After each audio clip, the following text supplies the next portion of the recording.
نحمده ونصلي على رسوله الكريم اما بعد فاعوذ بالله من الشيطان الرجيم بسم الله الرحمن الرحيم رب اشرح لي صدري ويسر لي امري واحلل عقدة من لساني يفقهوا قولي. وقتلوهم، اور قتل کرو ان کو. کس کی طرف اشارہ ہے؟ مشرکین مکہ کی طرف. حیث ثقفتموہم، جہاں تم پاؤ ان کو. وَأَخْرِجُوهُمْ، اور ان کو نکالو. کہاں سے؟ من حیث اخرجوکم، جہاں سے انہوں نے تمہیں نکالا تھا. کہاں سے نکالا تھا؟ جی ہاں، مکہ سے. یعنی تم بھی ان کو نکال سکتے ہو. یہ اجازت کیوں دی گئی؟ کیونکہ ان پہ ظلم ہوا تھا نا. انہیں جو نکالا گیا تھا تو بدلہ لینا تھا. وَالْفِتْنَةُ أَشَدُّ مِنَ الْقَتْلِ، اور فتنہ تو قتل سے بھی زیادہ سخت ہے. فتنے سے مراد کیا ہے؟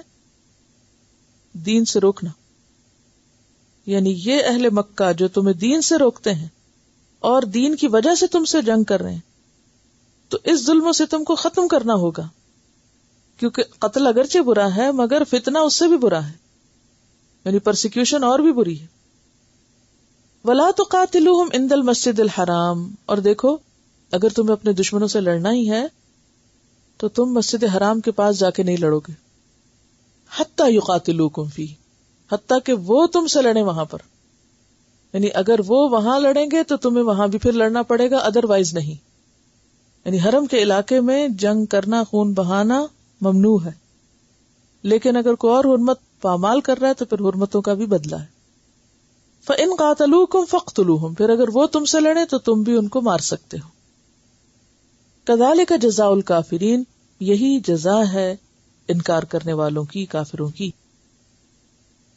اب آپ دیکھیے کہ عموماً جو اسلام پر بہت زیادہ الزام تراشی کی جاتی ہے کہ اسلام نے جنگ کا حکم دے کر ایک مستقل دنیا میں بدامنی پیدا کر دی اور مسئلہ امن ہو گیا، تب آپ دیکھیے کہ اس کانٹیکسٹ میں یہ جو تعلیمات ہیں وہ لوگوں کو کیوں یاد نہیں رہتی کہ جنگ تو ہر دور میں اور ہر علاقے میں کسی نہ کسی شکل میں ہوتی رہی. لیکن یہ پابندیاں جو مسلمانوں پہ لگائی گئی، کیا کوئی اور ان پابندیوں کا خیال رکھتا ہے؟ دنیاوی جنگیں کس مقصد کے لیے ہوتی ہیں؟ دنیا کے لیے ہوتی ہیں. اسلام میں دنیا کے لیے جنگ کرنا منع ہے.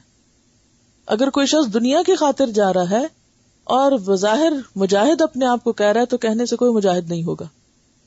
کسی شخص نے پوچھا تھا آپ صلی اللہ علیہ وسلم سے کہ اگر کوئی شخص اللہ کے لیے لڑتا ہے اور دنیا کے لیے بھی لڑتا ہے تو اس کی لڑائی کس کے لیے ہوگی؟ تو کیا بتایا گیا؟